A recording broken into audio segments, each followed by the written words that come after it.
government shutdown continues on. This Money Saving Monday, we're sharing smart ways to stretch your budget, make ends meet. Joining us this morning, we've got financial advisor Stephen Connors with Connors Wealth Management. First and foremost, thank you so much for being here. You're welcome. We really appreciate it. Glad Just to some be of here. your top tips. What do we need to do? Because right now, number one, things are more expensive than ever.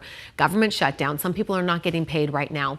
What do I need to look at? Where should I start first if I know that these next couple of months, especially with the holidays, I've got to have my dollars stretch? So the first thing is be proactive. Okay. Call creditors.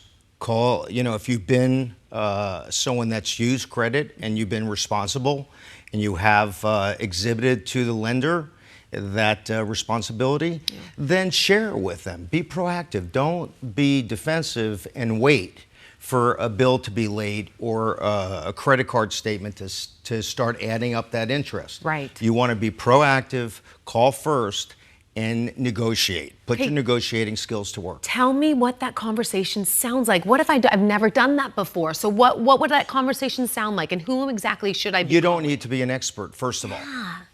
Just, you approach it in a way in which you call and you ask to speak to someone regarding this. This is your account number. You like to have a conversation because things are stretched. You say what you feel comfortable saying. When that person is on the telephone, share the situation and ask, can it be put on delay? Can it be put on pause? Can you wait until after the holidays?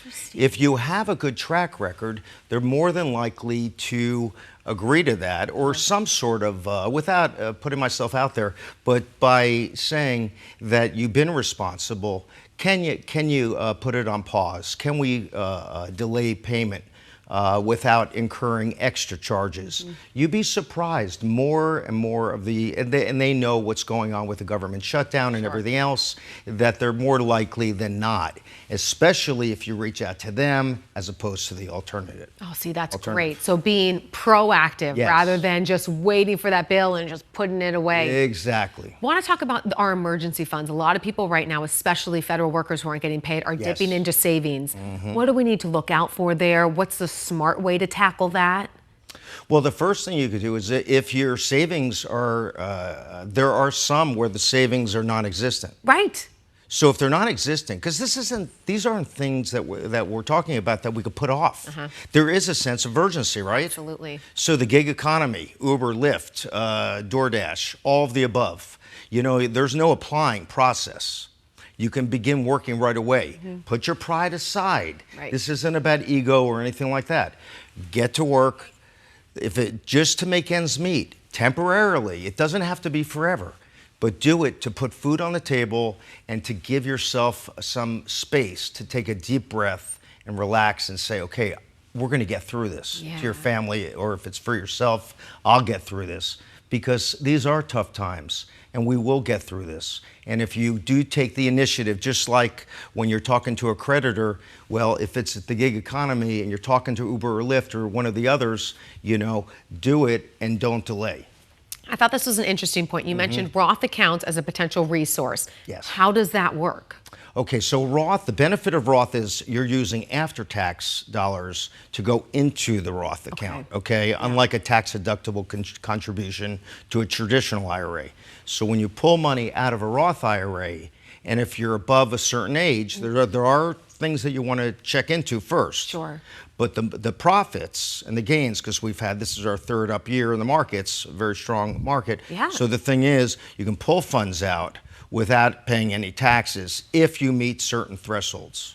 Wow. When is it smarter to lean on family and friends instead of going the loan route, which no one wants to do anyway with the holidays? But when is that a smarter option for people rather than loans? Well, I mentioned credit scores, and if you have a good relationship with your lender or lenders, right? If there's an issue there and you have family that can help out during a stressful time, then that is maybe not your first choice, but it's something that you can you can approach that. Here's some advice though. Even if it's family, these are people that love you and they love you love them and they love you. Still put it in writing. Oh. It keeps it almost more official. Yes. And it's not that you don't love that person any less or they don't love you any less. Right. It's just a good idea to put it into writing, so that this way the rules are in writing.